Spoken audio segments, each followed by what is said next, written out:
এত নিম্নমানের। না আমি একটা কথা বলতে চাই, এই মানুষটার মনটা যে কি। তো এরপরে ভাবছি চিকেনও খাবো না, নিরামিষ খাবো, তাহলে আরো ভাইরাল। সত্যি তাই, মানুষ তো নিরামিষ খাওয়ায়, তখন তো তোমরা কিছু বলো না। অপরাধ একটাই, আমি তো লোককে মাটন খাওয়াইনি। এই টপিকে সবাই মোটামুটি ভিডিও বানিয়েছে, আমি ছাড়া। আমি কিন্তু এইটা এখন বানাতে বাধ্য হলাম এক প্রকার, যে এত বাজে বাজে কন্টেন্ট আমি মোবাইলে নেট অন করলেই আমার উপরে। বন্ধুরা, আমার মামার নামে অনেক ধরনের উল্টোপাল্টা কথা আমার সেকেন্ড যে চ্যানেলটা শান্টুস ফ্যামিলি, ওখানে আসছে আমি দেখছি পরপর এসে যাচ্ছে। কারণ ওই চ্যানেলটা আমার যে মোবাইলে আছে, সেই মোবাইলের বিজনেস সুটটা, মানে সেই মোবাইলটা আমি ইউজ করি, এই মোবাইলে রয়েছে পরপর নোটিফিকেশনগুলো আমাকে। আমি তোকে একটা ছোট্ট কথা বলি, একটা ভিডিও আপলোড হওয়ার পরে যদি 5000ও লাইক থাকে আর যদি 300 কমেন্টস থাকে, ভাববি ওই 300 মানুষ ওরা হলো নেগেটিভ চিন্তা ভাবনার মানুষ, আর যে 5000 মানুষ তোকে লাইক করে যাচ্ছে ভিডিওটা, তারা হলো শুভ চেতনা শুভ বুদ্ধি সম্পন্ন মানুষ। সে তো অবশ্যই, কারণ যে 5000 মানুষ লাইক করেছে তারাই হলো গুড জেন্টলম্যান, আর যে 300 মানুষ তোকে নেগেটিভ কমেন্টস করছে, কিছু মানুষ তো আছে কমেন্টস না করেই বেরিয়ে যাচ্ছে। আর কারা নেগেটিভ কমেন্টস করে জানিস কারা? যারা পুরো ভিডিওটা দেখে তারাই। ঠিক কথা, পুরো ভিডিওটা না দেখলে খারাপ কমেন্টস তো করবে না, কিন্তু পুরো ভিডিওটা দেখছে, অ্যাকচুয়ালি লাভ কাদের হচ্ছে? আমাদের। তো তোমরা নেগেটিভ কমেন্টস করো, কমেন্ট আমাদেরই আসছে, তো লাভ কাদের হচ্ছে? আমাদের। টাকা কারা পাচ্ছি? আমরা। তা তোমরা বলছো বলো, আমাদের কিচ্ছু যায় না। কিন্তু কিছু যে কমেন্টগুলো আসছে যে তোমার ওই চিকেন মাটনের ব্যাপারটা, সেটা খুবই দুর্ভাগ্যজনক। এত নিম্নমানের। না আমি একটা কথা বলতে চাই, এই মানুষটার মনটা যে কি, পুরো আকাশের মতো, তোমরা জানো না। তাহলে আকাশের মতো মটন খাওয়া? না শোন, আমি বলবোই এই মানুষটার মনটা তোমরা জানো না, কিন্তু আমরা জানি যে এই মানুষটা কি মানুষ। আশা করছি তোমরা ওর বাজারঘাট দেখে বুঝতে পারো যে কি ধরনের মানুষ। ফ্রিজে মাছ এত থাকে, তারপরেও আবার আনে। নিশ্চয়ই কিপটা হলে আনতো না, কিপটা হলে বলতো ওইগুলোই খাক তারপরে আনবো। তো সেই মানুষটার নামে যত এত নেগেটিভ কমেন্ট, শান্ত কিন্তু এতদিন বানায়নি। অপরাধ একটাই, আমি তো লোককে মাটন খাওয়াইনি, আমি নিজেরা খাই, তোমাদেরকে খাওয়াই, আমি তো লোককে খাওয়াই, এটাই আমার অপরাধ। সেটাই শান্তু কিন্তু এতদিন পর্যন্ত এইটা নিয়ে, এই টপিকটা নিয়ে কোনো ভিডিও বানায়, কিন্তু শান্তু আর সহ্য করতে পারছে না যে ওর মামার নামে এই ধরনের নেগেটিভ কমেন্ট আসছে। এই টপিকে সবাই মোটামুটি ভিডিও বানিয়েছে, আমি ছাড়া। আমি কিন্তু এইটা এখন বানাতে বাধ্য হলাম এক প্রকার, যে এত বাজে বাজে কন্টেন্ট আমি মোবাইলে নেট অন করলেই আমার উপরে চলে আসছে পরপর। অ্যাকচুয়ালি একদিকে ভালো হয়েছে জানো তো, এরপরে ভাবছি চিকেনও খাবো না, নিরামিষ খাবো, তাহলে আরো ভাইরাল। সত্যি তাই, মানুষ তো নিরামিষ খাওয়ায়, তখন তো তোমরা কিছু বলো না। এই তো বলো তো, দেখো আমি যদি মটন খাওয়াতাম এত ট্রেন্ডিং হতো না, এত ভাইরাল হতো না, এত টাকা ইনকামও করতে পারতাম না। সত্যি তাই, ভাইরাল হয়েছে, তোমাদের কাছে কমেন্ট গুলো করছো, ভিউজ যাচ্ছে, ইনকাম করছি আমরা। তাই এরপরে ভাবছি যে একদম ডাল ভাত খাবো, তখন আরো ভাইরাল করো। আলু সেদ্ধ ডাল ভাত, একটা খুব ভালো আইডিয়া আছে, পান্তা খাওয়া দেবো। পান্তাটা খাবো না, কিন্তু ডাল ভাত খাবো। আমি শুধু ভাবছি তাদের কথা, যে তারা কি সত্যি কথা, মানে খারাপ ভাবে কেউ নিয়ে নেবো বন্ধুরা, তারা কি বাড়িতে খেতে পায় না যে তারা এই ধরনের কমেন্টস করছে? আর আমি রাগ করে সুমিত উজ্জ্বলের নামে এরকম খারাপ কথা বলেছে বলে আমার রাগ হয়ে গেছে। রাগ করে আমি বলেছি বলে, ওরে বাবা কত বাজে বাজে কথা আমাকে তার উত্তরে দিচ্ছে। সুমিদেরকে তেল দিতে যাও, সুমি তোমাকে কত টাকা দিয়েছে? কেন তেল দিতে যাবো গো? ওর সঙ্গে আমার তেল দেওয়ার সম্পর্ক না, আমি ওর দিদি, ওদের বাড়ির সবাই আমাকে দিদি বলে ডাকে। তেল দিতে যাবো কেন? আমি খাসির মাংস খাওয়াইনি বলে অনেকে ভিডিও করেছে, তন্ময়দার মৌদিরা ভিডিও করেছে, ওদিকে পূজাদি ভিডিও করেছে, ওদিকে দিদি ভিডিও করেছে, যে কারণে সবাই বলছে নাকি আমরা সবাইকে মানে শিখিয়ে দিয়েছি যে তোমরা ভিডিও বানাও। আমরা কিন্তু আদৌ জানি না যে কে কে ভিডিও করেছে, কারণ আমার কাছে নোটিফিকেশন এসেছে, তাই আমি দেখতে পেয়েছি।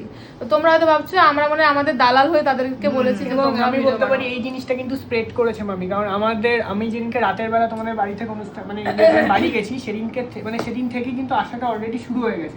কারণ আমি সঙ্গে সঙ্গে ভিডিওগুলো পোস্ট করছিলাম, তো সেখান থেকে কিন্তু আমি দেখছি আশাটা শুরু হয়ে গেছে। একজন মানে আমাদের সাদা মনে কাদা নেই মেনু কার্ডটা শেয়ার করেছি, ব্যাস ওই মেনু কার্ডে পড়ে নিয়েছে যে চিকেন লেখা আছে, তখন থেকে স্টার্ট। নিজেই মেনু কার্ড শেয়ার করেছি, আমি তো নিজেই বলেছি আমার বাড়িতে কি কি, কেন বলবো না? কেন বলবো না? তাই তো কিছু নেই যে একদম তো খারাপ মেনু করিনি। হ্যাঁ চিকেন করেছি আমরা, মটন করিনি, চিকেন করেছি, এছাড়া কি খারাপ মেনু করেছি? বাঙালির তো এটাই ফেভারিট মেনু। জানিস অনেকে মুখে ভাতে অনুষ্ঠানে মাংস খাওয়ায় না, খাওয়ায় না তো। আগে তো মাছ খাওয়ায়, আগে রাত্রে অনুষ্ঠান হতো না, আগে দুপুরে অনুষ্ঠান হতো, আর মাছ খাওয়াতো। মাছ শুভ, এক প্রকারের জায়গায় 2 প্রকার খাও, 3 প্রকার খাও, মাছ হলো শুভ জিনিস।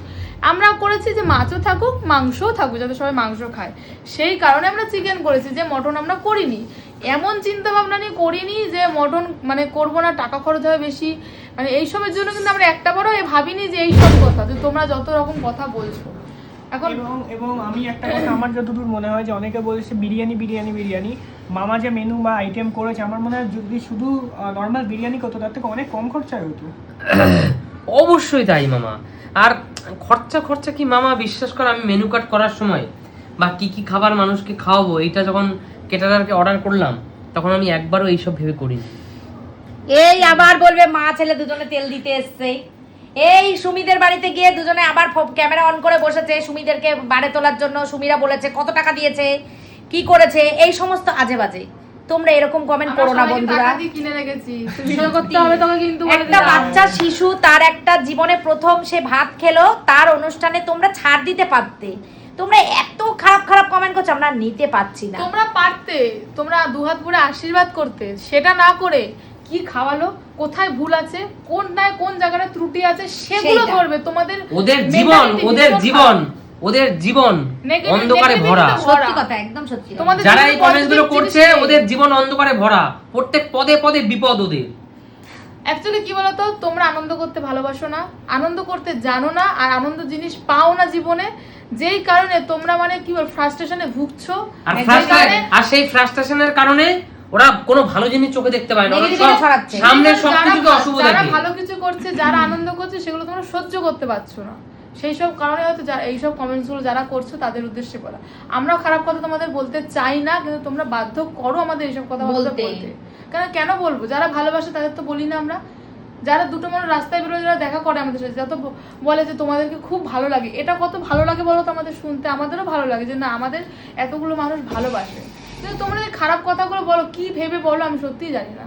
আর অবশ্যই এই ভিডিওটা কিন্তু সবার জন্য নয়, যারা এত বাজে প্রকৃতির, যাদের মেন্টালিটি এত বাজে, এত নিচ, তাদের জন্য কিন্তু এই ভিডিওটা আমি করলাম শেষ অবধি। কারণ আমি কিন্তু এই টপিকে কোনো ভিডিও করি না, আমি ভেবেছিলাম করবো না, যে ছোটোখাটো একটা ব্যাপার সবাই করছে করুক, কিন্তু আমি পরে দেখলাম যে ব্যাপারটা অনেক বড় হচ্ছে। আর আমি দেখলাম প্রথম কয়েকজন এগুলো শুরু করেছে, তাদের দেখা দেখি পরপর মানে ও খারাপটা করছে মানে আমাকেও বলতে হবে, ও খারাপ বলছে মানে আমাকেও বলতে হবে, এরকম দেখা দেখি। হ্যাঁ, মানে এটা ট্রেন্ড হয়ে গেল, ও বলছে মানে আমাকেও বলতে হবে, এরকম একটা ব্যাপার। তো এটা খুবই আনফর্চুনেট। আমি আশা করি যে এরকম ভবিষ্যতে হবে, মনে হয় না যে হবে হবে হবে হবে, এগুলো থাকবে সব সময়। আজকে আমার সাথে হয়েছে, কালকে হয়তো অন্য অন্য কারোর কারোর সাথে সাথে হবে। হবেই। যাই হোক, আমরা এই কন্টেন্ট নিয়ে আমরা আর কোনো ভিডিও বানাতে চাই না। না। আর তোমাদেরকেও রিকোয়েস্ট যে তোমরা এই কন্টেন্ট নিয়ে তোমরা আর কোনো কথা বলো না, কারণ তোমরা যদি বলো তখন আমাদেরও একটা কথা বলতে ইচ্ছা করবে। আর তোমাদেরকেও রিকোয়েস্ট, এই কন্টেন্ট নিয়ে তোমরা আর কিছু বলো না। যেটা খাওয়ানো হয়ে গেছে সেটা হয়ে গেছে, আর যেটা হয়ে গেছে সেই জিনিসটা নিয়ে আর আলোচনা আমরা করতে চাই না। তোমরা প্লিজ কেউ আর এই জিনিসটা বলো না। আর তোমাদের কাছে আমরা খারাপ কথা বলতেও চাই না, কারণ তোমরা প্রচুর মানুষ আমাদের ভালোবাসো। তো তোমাদের একটা কথাই বলবো, ভুল হলে সেই ভুলটা ধরিয়ে দিও, কিন্তু বাজে ভাষায় কথাটা বলো না, সেটা আমাদের খুব খারাপ লাগে। অনুষ্ঠানটা যেহেতু আমার ছোট্ট একটা বাচ্চার, তাই আমি বলবো এই অনুষ্ঠানটাতে এইসব কথাবার্তা তোমরা না বললেই পারতে। যদি আমাদের বড়দের কিছু অনুষ্ঠান হতো তো বলতে, আমরা সেই জিনিসটা মেনে নিতাম। সেই কারণে আমরা কেউ মানতে পারিনি কথাগুলো, আমাদের খারাপ লেগেছে। যেই জন্য কিন্তু আমাদের অনুষ্ঠান আমরা যারা ছিলাম সবাই খুবই আনন্দ করে কাটিয়েছি। যেটুকু খাবার হয়েছে সবাই মন ভরে পেট ভরে খেয়েছি। তাই তোমাদেরকে একটা কথাই বলবো, তোমরা যারা আসোনি, তোমরা যারা কাছ থেকে দেখোনি, এই বিষয়টা নিয়ে প্লিজ তোমরা কোনো কথা বলো না। সেটাই। আর ভবিষ্যতে তোমরা এরকম করো না, আমি জানি আবার হয়তো করবে, তোমরা যাদের এরকম স্বভাব তারা অবশ্যই করবে, বাট তাও একটা রিকোয়েস্ট করছি স্টিল যে ভবিষ্যতে এরকম করো না। তো যাই হোক, ভিডিওটা আমি আর বড় করছি না, ভিডিওটা শেষ করে দিচ্ছি। সোনা বাবাকে ভালো তোমরা একটু আশীর্বাদ করো। একদম। চলো টাটা। চল টাটা।